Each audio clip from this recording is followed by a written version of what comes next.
శ్రీ గురుభ్యో నమః. నమ శివాయ చ నమ శివాయ. సత్సంగ పరివారానికి సాదర ఆహ్వానం. జగద్గురువులు శ్రీ శ్రీ ఆదిశంకరాచార్య విరచిత శివానంద లహరి స్తోత్రంలోని 28వ శ్లోకం యొక్క సూక్ష్మ వివరణ. గం గణపతియే నమః. సారూప్యం తవ పూజనే స్వమహాదేవేతి సంకీర్తనే సామీప్యం శివభక్తి దుర్యజనతా సాంగత్య సంభాషణే సాలోక్యం చ చరాచరాత్మకతను ధ్యానే భవానీపదే సాయుజ్యం మమ సిద్ధిమత్ర భవతి స్వామిన్ కృతార్థోస్మ్యహం. నమ శివాయ చ నమ శివాయ. ముక్తిదాత ఆచార్యుల వారు ఈ శ్లోకం ద్వారా భక్తుడు తాను ఉదహరింపబో హేతువుల వలన వచ్చు ఫలంబులు చేకూరట వలన తాను ధన్యుడని ఈశ్వరుడు వారికి తెలుపుచున్నారు. ఓ స్వామి, ఓ సర్వసమన్వితుడా, సర్వాధ్యక్ష, తవ నీ యొక్క పూజ చేసినప్పుడు సారూప్యం సమాన రూపమును పొందుటయు శివ మహాదేవేతి సంకీర్తనే, హే శివ, హే మహాదేవ అని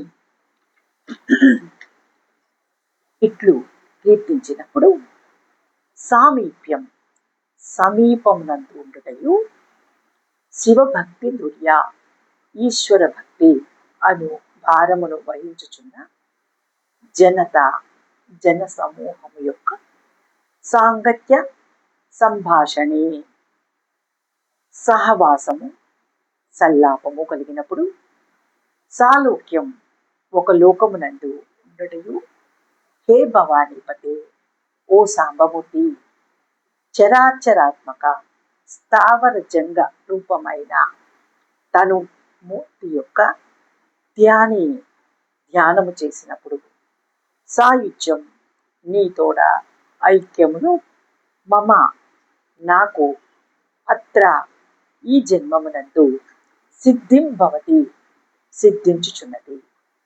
అతః కనుక అహం నేను కృతార్థ ధన్యుడను అస్మి అగుచున్నాను.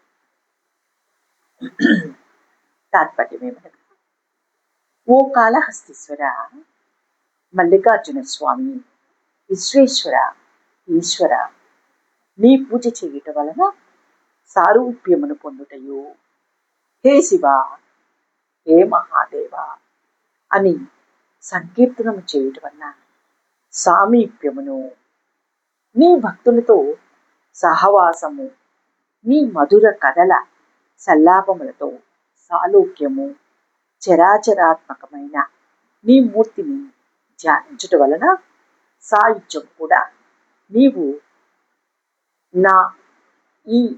నాకు ఈ లోకమునందే అనుగ్రహించుచుంటివి గాన నేను ధన్యుడనుకుచున్నాను. ఓ పరమదయాల ఈశ్వర, ముక్తిదాత వంటి నీవేదేవా, కేవలం అరుణాచల శివ నామంతోనే ముక్తిని ప్రసాదిస్తావు కదా. 4 ముక్తులు ఒకేసారి ప్రసాదించగలవు స్వామి. నీ పవిత్ర క్షేత్రమునకు వచ్చి నీ భక్తులతో స్నేహం చేసుకున్నంత మాత్రమున సాలోక్య ముక్తిని ప్రసాదిస్తావు. శివ, మహాదేవ, నమశివాయ నమశివాయ అని నోరారా పిలిచినంత మాత్రమే నీ సామీప్యమునకు చేర్చుకుని సామీప్య ముక్తిని అనుగ్రహిస్తావు. నీ రూపం చూస్తూ నీకు అభిషేకం చేస్తూ పరిపరి విధాలుగా నీ దివ్యమంగళ స్వరూపాన్ని కన్నులారా కాంచుతూ ఉంటే నీవు ఎంతో సంతోషించి సారూప్య ముక్తిని చేకూరుస్తావు. నిన్ను మనసారా ధ్యానిస్తూ ఆత్మపీఠంపై ప్రతిష్ఠించుకుంటే చాలు సాయుధ్య ముక్తిని అందిస్తావు.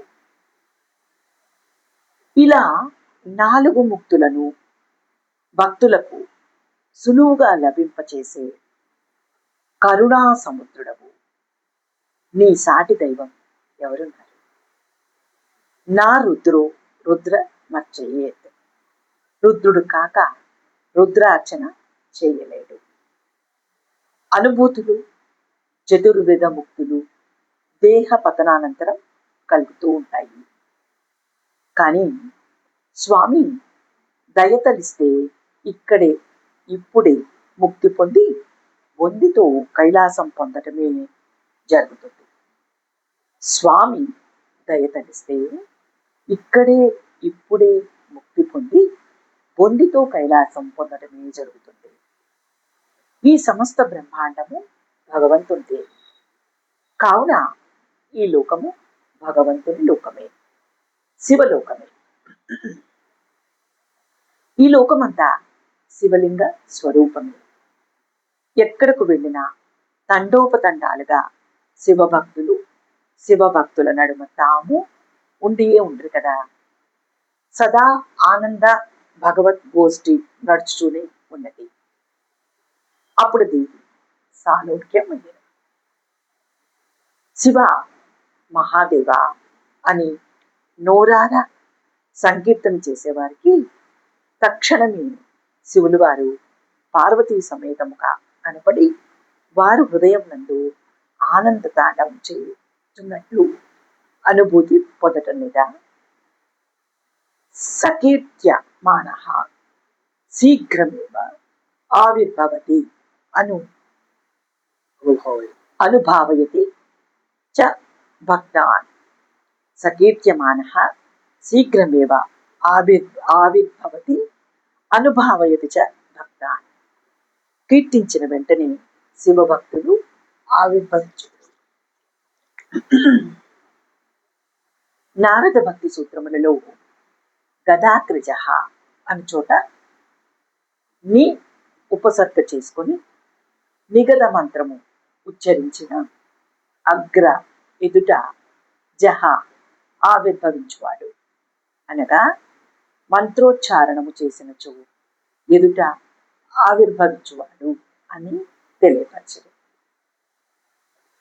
ఇది సామీప్యము అయి ఉన్నది. శంకర భగవత్పాదులు వారు ఏకాగ్రతతో శివ ధ్యానము, శివ పూజ చేసిరి. వారు చేతులారా శివులు వారిని అర్చించిరి. వారి మనసు తద్రూపమయ్యేది. భగవత్పాదులు వారు తద్రూపులు అనగా శివులు వారే అయ్యేవారు. ఇది శిష్ట లక్షణం. శిష్టులు భగవత్ పూజ చేయుదురు. శిష్ట సజ్జనుల చేత, ఇష్ట పూజింపబడువాడు. మనస్సుకు ప్రత్యేక రూపం లేదు. కావున మనస్సు ఏ ఏ విషయమును వ్యాప్తి చెందునో తక్షణమే మనస్సు ఆకారం పొందును. మనస్సు ఏ ఆకారము పొందునో ఆయా అనుభూతి పొందును. ఉదాహరణకు కంటి ముందు ఓ మనుషుడు ఉంటే కంటి నేత్రేంద్రియము దానిని గ్రహించి, మనస్సు దానిని గ్రహించి దానిని మనుష్య ఆకారము లేదా ఇతర ఆకారములుగా తద్రూపము పొందడం. ఇట్లే భగవంతుని దివ్య విగ్రహమును మనస్సు గ్రహించి ఆయా రూపమును పొంది ఆ మనస్సు తన్మయ స్థితికి చేరుకోవాలి. తన్మయ స్థితికి చేరుకున్న మనస్సు దేహంపై 2 విధములుగా గోచరించును. ఒకటి కళ్ళ వెంపడి ఆనంద బాష్పములు కారణం, శరీరంపై రోమములు గగురు పొడుచును. ఇది మనస్సు విషయమున. ఇక ఆత్మ విషయమున సమానముగా ఉన్నది. ఇది మనస్సు విషయమున మరియు ఆత్మ విషయమున సమానముగా ఉన్నది. యచ్చిత్తః తన్మయో భవతి గుహ్యమేతత్ సనాతనం. మనస్సు ఎట్టి ఆకారం కలదియు ఆత్మ అట్టి ఆకారము కలది కలది అగును. మనస్సు శివుల వారి యందు వ్యాపించినచో మనస్సు శివాకారం పొందును. కానీ పూజ సలుపునప్పుడు మన మనస్సు వేరే విధములుగా పోవును. కావున మనకు తన్మయత్ తద్రూపత లభించుటలేదు. అట్టి మనస్సును ఎప్పటికప్పుడు వెనుకకు లాగి భగవంతునిపై లగ్నం చేస్తే అది సారూప్యము అగు. గోపికలు శ్రీకృష్ణ వారి దివ్య దేహమును తామే ధరించి తన్మయులైనారు. గోపికలు కృష్ణమయులై కృష్ణలీలలు సల్పిరి. తాము దేహదారులమని భావం వీడి భగవద్దేహదారులుగా మారింది. రామకృష్ణ పరమహంస ఏ దేవతను ఉపాసించినను ఆ రూపంని పొందిరి. హనుమత్ ఉపాసన చేసినప్పుడు వారికి ఇంచుక తోక కూడా వచ్చింది. రాధాదేవి ఉపాసన చేసినప్పుడు తనలో స్త్రీత్వం వికసించినట్లు అనుభూతిని పొందినారు.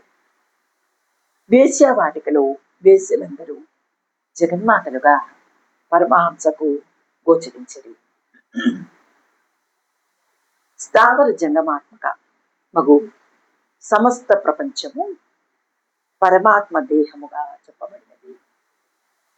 ఎట్లు అనినా పంచీకృత పంచదేహాత్మకమగు సమస్త స్థూల ప్రపంచము విరాట్ తత్వము ఆత్మ యొక్క స్థూల దేహముగా ఉన్నది. అపంచీకృత పంచభూతాత్మకముకు హిరణ్య గర్భతత్వము అనగా సమస్త ప్రాణమయ మనోమయ విజ్ఞానమయ కోశములు పరమాత్మ యొక్క సూక్ష్మ దేహంగా చెప్పబడినది. అవ్యాకృతము అనగా ఆనందమయ కోశ సమిష్టి రూపం అగు ఈశ్వర తత్వము పరమాత్మ యొక్క కారణదేహముగా చెప్పబడినది.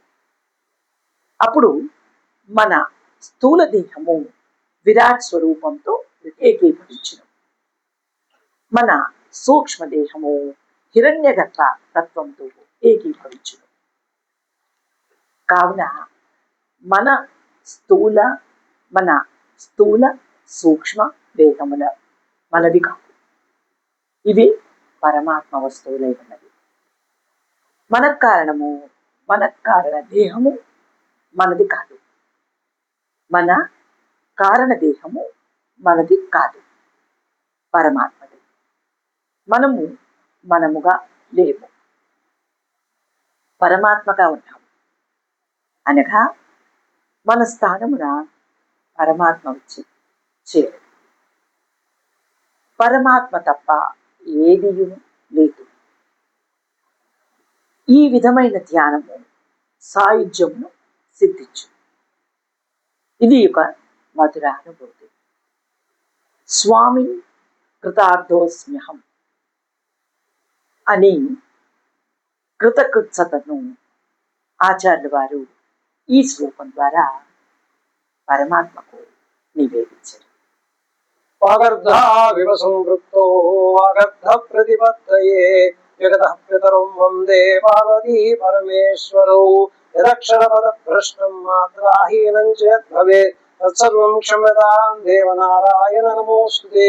కాయేన వాచా మనసేంద్రియైర్వా బుద్ధ్యాత్మనా వా ప్రకృతే స్వభావాత్ కరోమి యత్ సకలం పరస్మై నారాయణాయేతి సమర్పయామి. ఓం తత్సత్ బ్రహ్మార్పణమస్తు. ఇది ఈ శ్లోకం యొక్క సూక్ష్మ వివరణ. ఆ పార్వతీ పరమేశ్వరుడు అనుగ్రహం మనందరి మీద కలుగుదాకా. నమః శివాయ. నమః